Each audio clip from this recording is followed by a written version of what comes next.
bertorekah atau mengambil satu guru torekah adalah dalam upaya untuk cepat sampai kepada Allah. Sebab guru itu yang memberikan bimbingan, namanya juga mursyid. Tentunya dia adalah orang yang tahu kepada Allah, yang kenal Allah dulu. Kalau mursyid yang nggak tahu Allah, bagaimana akan bawa kepada Allah? Maka di situ ada ciri-ciri kesolehannya, takut kepada Allah, ada ilmunya. Maka nggak akan jadi seorang mursyid kecuali alim bi furu'i syariati.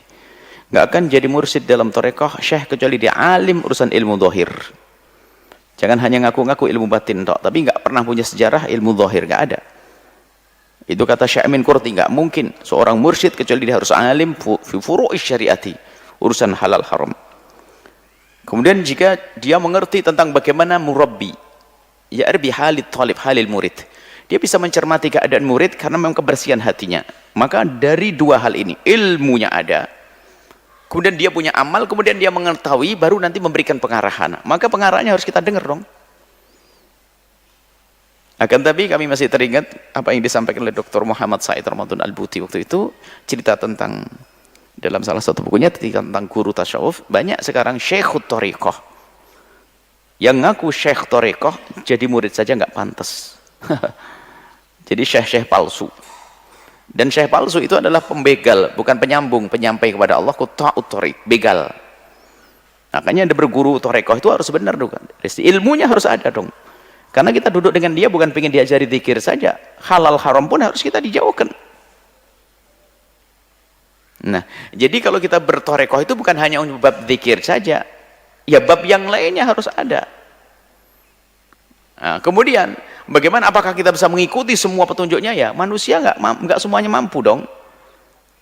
Kalau nggak bisa mengikuti semua zikirnya, ya petuah ilmunya dong yang didengar. Zikirnya banyak banget, waktu saya banyak tersita, habis untuk zikir saya nggak mampu. Ya semampunya dong.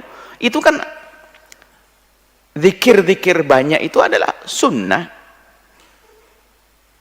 Sunnah.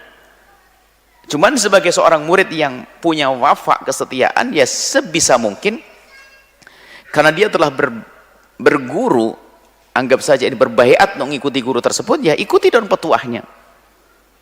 Zikir-zikir yang diberikan kepadanya, diijazahkan kepadanya, ini dibaca semampunya tentunya. Wong itu dasarnya bukan wajib, kok menjadi wajib, ya nggak ada. Cuman kalau ada orang seenaknya sendiri, ini jadi masalah. Mana ikatan hatinya dengan seorang guru? Maka yang harus kita utamakan adalah zikir yang diajarkan gurunya itu dulu. Sebisa mungkin. Biasanya hawa nafsu nggak, dia tamak dengan zikir-zikir didapat, ada keutamaan zikir ini. Ah, ini sudah hawa nafsu. Karena ini sudah menyambungkan antara Anda dengan guru Anda, itu amalkan dulu. Jika itu adalah 100, Anda mampunya berapa? 10 ya 10%. 20% kalau bisa 100%. Kalau enggak ya semampunya. Wong dasar sunnah, dari dasar asal sunnah, ya tetap sunnah, nggak bisa berubah jadi wajib. Nah, cuman sebagai baik murid adalah yang akan setia itu. Kalau ternyata nggak mampu, saya punya banyak kesibukan dan sebagainya, zikirnya kau pagi, siang, dan malam, aku hanya bisa ngambil pagi saja, ambil pagi. Bahkan kalau seandainya saya berhenti tidak mengamalkan itu semuanya, bukan sebuah dosa, wong itu adalah zikir. Cuman pertanyaan, habis itu ngapain? Kok tidak punya amalan sama sekali? Kan ya bermasalah. Oh, saya ngambil zikir yang lainnya. Biasanya hawa nafsu itu. Tamak dengan zikir-zikir yang didapat. Makanya sesungguhnya kalau sudah orang berguru torekoh dengan seorang guru, dia boleh mengambil ijazah dari guru yang lain, boleh. Hanya masalah mengamalkannya, jangan main-main, lompat sana, lompat sini, nanti malah nggak bisa istiqomah. Bahkan bisa saja digabungkan.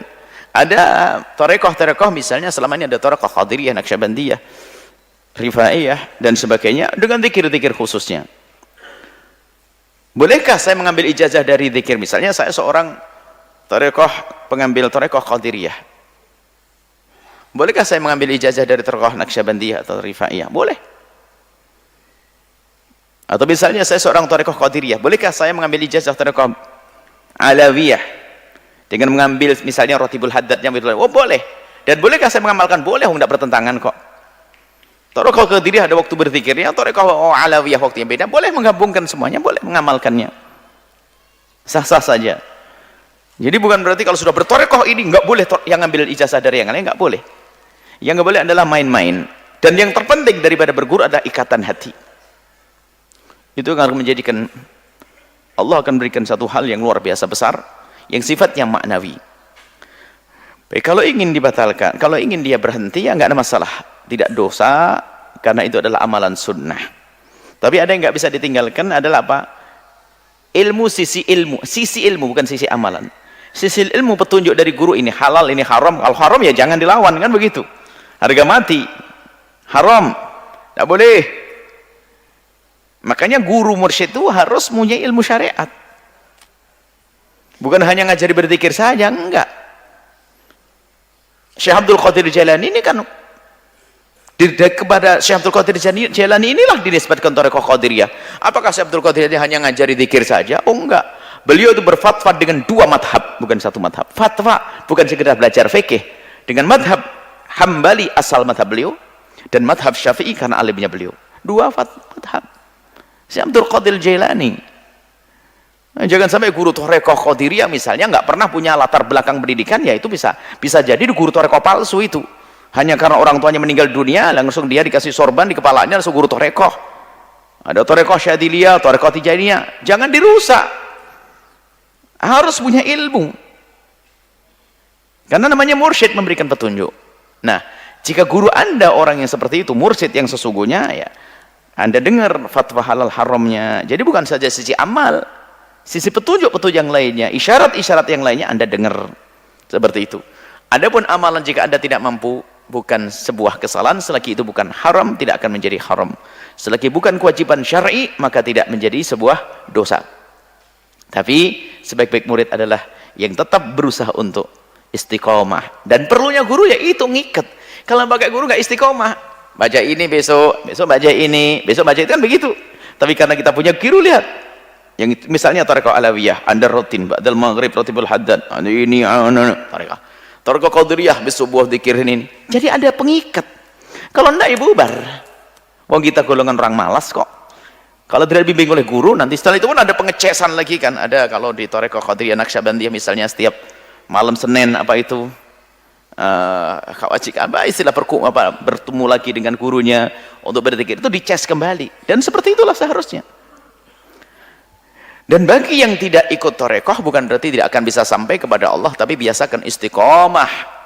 Cuman ingat, untuk sampai kepada Allah dengan mudah adalah Anda cari orang yang sudah kenal Allah, yaitu guru.